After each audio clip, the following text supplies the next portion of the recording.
किसी ने बड़े कमाल की बात कही है कि मान लो तो हार है, ठान लो तो जीत है।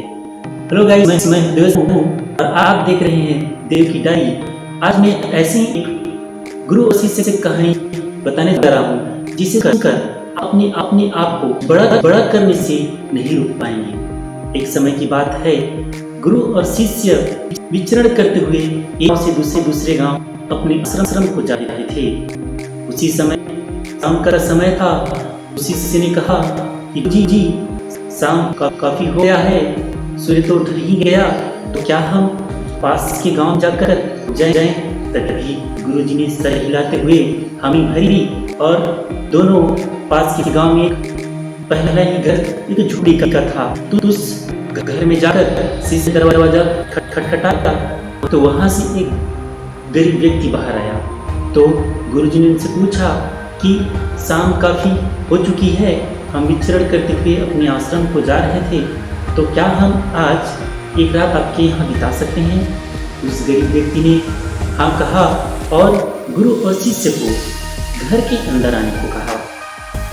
फिर जब गुरु और शिष्य घर के अंदर गए तो गुरु ने देखा कि घर की स्थिति दरिद्र थी। उन्होंने पूछा कि आपके घर की स्थिति बहुत ही दरिद्र कैसे है? तब गरीब व्यक्ति बोलता है कि हमारी बहुत बड़ी जमीन है, वहाँ बन जाए। लोग कहते हैं कि वहाँ खेती करना मुताता है, इसलिए हम वहाँ खेती नहीं करते। तब गुरु से पूछा कि आप अपना गुजारा कैसे करते हैं?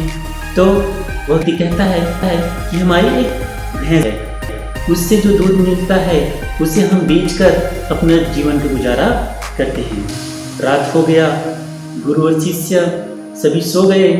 फिर आधी रात को गुरु ने अपने शिष्य को जगाया और कहा कि चलो हम यहाँ से चलते हैं और साथ में वो जो गरीब व्यक्ति है उसकी भैंस को भी ले चलते हैं। तभी जब रास्ते पे गुरु और शिष्य जाते रहते हैं तो शिष्य अपने गुरु से कहता है कि गुरुजी, क्या जो हम कर रहे हैं वो सही है? तो गुरुजी उसकी अपने शिष्य की तरफ देखते हैं और मुस्कुराते हैं और कुछ नहीं कहते, वो दोनों चले जाते हैं। समय बीतता जाता है। 8-10 साल बीतने के बाद जब वह शिष्य भी अपने गुरु के जैसा ही बड़ा हो गया तो वो सोचता है, उसे याद आता है कि उस गरीब व्यक्ति के बारे में कि कुछ समय पहले मेरे गुरु ने एक व्यक्ति के साथ बहुत ही गलत किया था, मुझे उस व्यक्ति की स्थिति जाकर देखना चाहिए। तभी वो शिष्य उस जगह पर जाता है और जब वहाँ जाता है तो देखता है जहाँ एक टूटी फूटी मकान हुआ करती थी वहाँ पर आलीशान महल बना हुआ है। जहाँ पर एक भैंस हुआ करता था वहाँ पर बहुत सारे भैंस बंधे हुए थे और जो जमीन बंजर थी वो फलों से लदे हुए पेड़ वहाँ पर थे।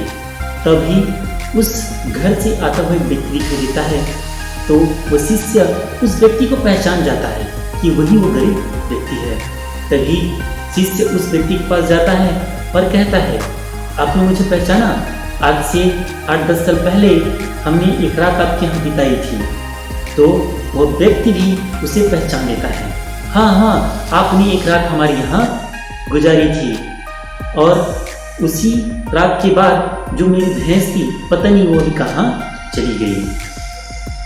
तभी उस व्यक्ति ने बताया कि उस समय मेरे पास करने के लिए कुछ और ऑप्शन ही नहीं था, तो मैंने अपनी बंजर भूमि में खेती करना प्रारंभ किया और बहुत मेहनत के बाद धीरे धीरे इसमें फसल आना चालू हो गया और आज मैं अपने गांव का, अपने क्षेत्र का सबसे बड़ा अमीर व्यक्ति हूँ।